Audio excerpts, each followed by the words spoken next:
الرحیم.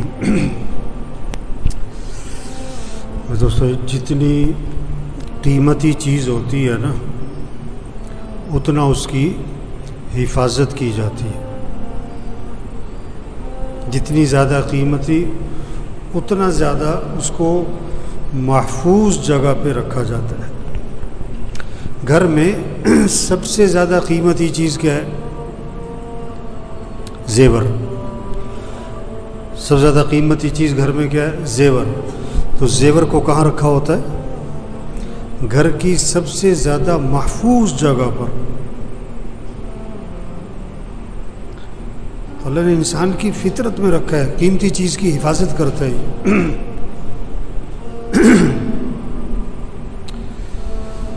تو سب سے زیادہ قیمتی کیا ہے؟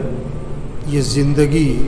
یہ زندگی قیمتی ہے، یہ وقت قیمتی ہے، یہ دن رات قیمتی ہے، یہ صبح شام قیمتی ہے.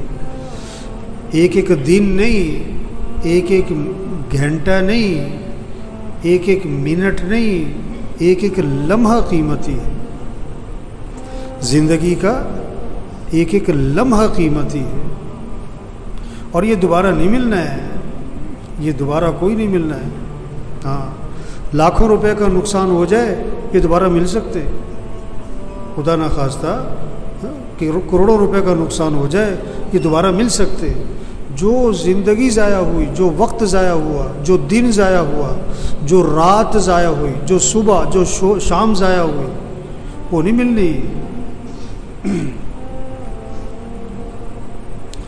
آج مال کی حفاظت کر رہے ہیں، چیزوں کی حفاظت کر رہے ہیں، پیسوں کی حفاظت کر رہے ہیں، وقت کی حفاظت نہیں ہو رہی.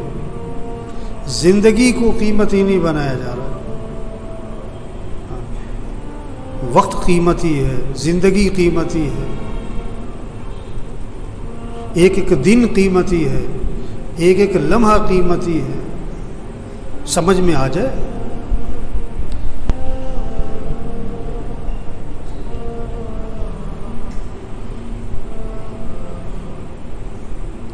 خدا نخواستہ پیسوں کا نقصان ہو جائے نا کتنا افسوس ہوتا ہے. زیور گم ہو جائے سارا گھر سر پکڑ کے بیٹھا ہوتا ہے. اور وقت ضائع ہو گیا، وقت ضائع ہو گیا کوئی پرواہ نہیں. جنت، جنت جہاں سب کچھ ملے گا، جہاں سب کچھ ملے گا، ایک چیز کا افسوس جنت میں بھی ہوگا. ایک چیز کا افسوس، وہ کیا ہے؟ وہ کیا ہے؟ کیوں جی؟ جنت میں کس چیز کا افسوس ہے؟ جو وقت دنیا میں ضائع ہوا، جو وقت دنیا میں غفلت میں گزرا، اس کا افسوس جنت میں بھی ہونا ہے. یہ بات سمجھ میں آ جائے کہ یہ زندگی قیمتی ہے. ایک دن گزر گیا زندگی کا، یہ دوبارہ نہیں ملنا ہے. آج کی رات گزر گئی یہ دوبارہ نہیں ملنی ہے. یہ آج کا جمعہ یہ زندگی میں دوبارہ نہیں ملنا ہے. اس زندگی کو کیسے قیمتی بنائیں گے؟ ہے تو قیمتی، بنے گی کیسے؟ وقت کا صحیح استعمال، وقت کا صحیح استعمال. ترتیب زندگی ٹھیک کریں، ترتیب زندگی ٹھیک کریں. یہ کیا زندگی ہے؟ سو رہے ہیں. کیا کر رہے ہیں؟ سو رہے ہیں. اور کب تک سو رہے ہیں؟ کیوں جی؟ یہ کب اٹھ کے آتے ہیں سو کے؟ اب یہ جو بیٹھے ہوئے ہیں یہ کب اٹھے؟ بیوی کب اٹھی؟ بیٹا کب اٹھا؟ آپ کا بہو، آپ کی بہو کب اٹھی؟ آج آپ صبح کب اٹھے ہو؟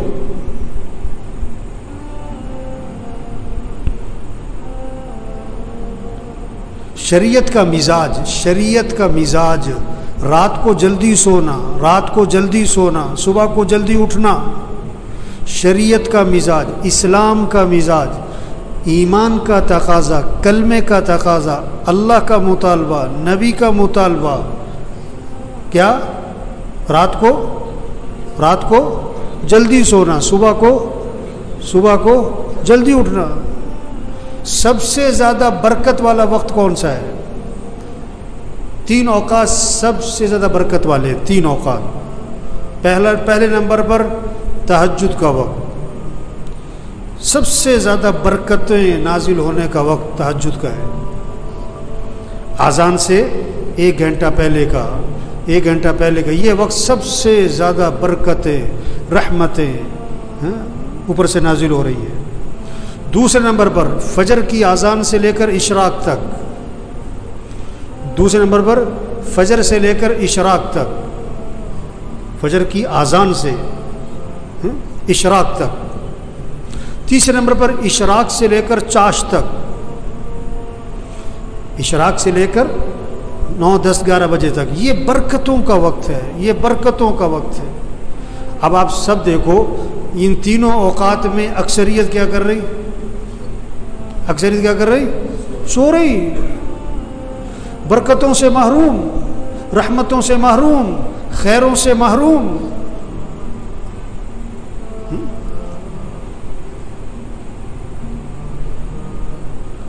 اللہ توفیق دے تہجد میں اٹھے، چلو نہیں اٹھ سکے، چلو کوئی گناہ نہیں ہے، لیکن فجر میں اٹھیں، قرآن پڑھیں، ذکر کریں، نماز پڑھیں، مسجد آئیں، دعا مانگیں۔ حدیث میں آتا ہے ہر چیز کا ایک دل ہوتا ہے، اور قرآن پاک کا دل سورہ یاسین ہے، قرآن پاک کا دل۔ اور فرمایا جو صبح سورہ یاسین پڑھ لے گا، اللہ کے نبی فرما رہے ہیں اللہ شام تک کے کاموں میں اس کی مدد فرمائیں گے۔ اب آپ دیکھو، آپ صبح سورہ یاسین پڑھتے ہو، آپ کو فکر ہے کہ آپ کے بیٹے نے پڑھی، آپ کی بیٹی نے پڑھی کہ جی عید پہ گوشت نہیں ملا، بڑی پریشانی ہے، یہ طبقہ ہے نا۔ اچھا آپ کے بچے، پچھلی عید پہ میرے پاس کچھ ایک خاتون آئی کہ جی وہ بچوں کے کپڑے نہیں بنے عید پر۔ میں نے کہا آپ کے بچے سارے فجر میں مسجد میں ہوتے ہیں؟ کہ نہیں، وہ تو فجر میں اٹھتے ہی نہیں، آپ کو پریشانی ہے کوئی؟ عید پہ نئے کپڑے بنانا تو کوئی فرض واجب نہیں ہے، کوئی سنت مستحب نہیں ہے، اچھے کپڑے پہنو جو ہیں آپ کے پاس۔ بھئی بچے فجر میں نہیں اٹھتے، کوئی پریشانی ہے، کوئی غم ہے، کوئی افسوس ہے، کوئی کوڑن ہے، کوئی ندامت ہے؟ دیکھو 100 روپے گم ہو جائیں نا، 100 روپے، آدمی کہتا ہے چلو کوئی بات نہیں، لیکن 1,00,000 روپے گم ہو جائیں تو پھر آدمی یہ نہیں کہتا کہ کوئی بات نہیں، اس کا پریشان ہوتا ہے۔ اگر 1,00,000 روپے گم ہونے پر آدمی کہ کوئی بات نہیں، اس کا مطلب ہے کہ حرام سے لایا ہوگا۔ فجر کی نماز چھوٹنے پر اگر یہ کیفیت ہے کہ پھر کیا ہوا، اس کا مطلب ہے ایمان، اپنے ایمان کی خیر مناؤ۔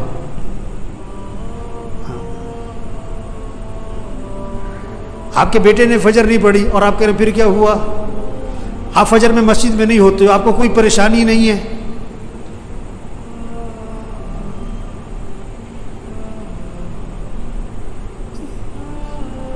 وہ یہ قیمتی زندگی ہے، اس کو قیمتی بنا لیں، یہ دوبارہ نہیں ملنی۔ کیسے؟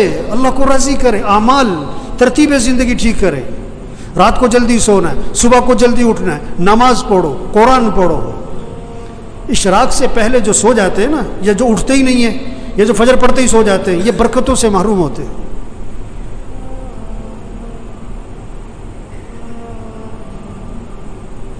یہ جو بیٹھے ہوئے ہیں نا ابھی، ان میں سے اکثریت وہ ہے جو فجر میں نہیں ہوتی مسجد میں، ان کا بیٹا نہیں ہوتا ہے، ان کا داماد نہیں ہوتا ہے، اس نے انہوں نے رشتہ کرتے وقت یہ نہیں دیکھا کہ یہ نماز پڑھتا ہے کہ نہیں پڑھتا، انہوں نے دیکھا کہ یہ پیسہ کتنا کماتا ہے،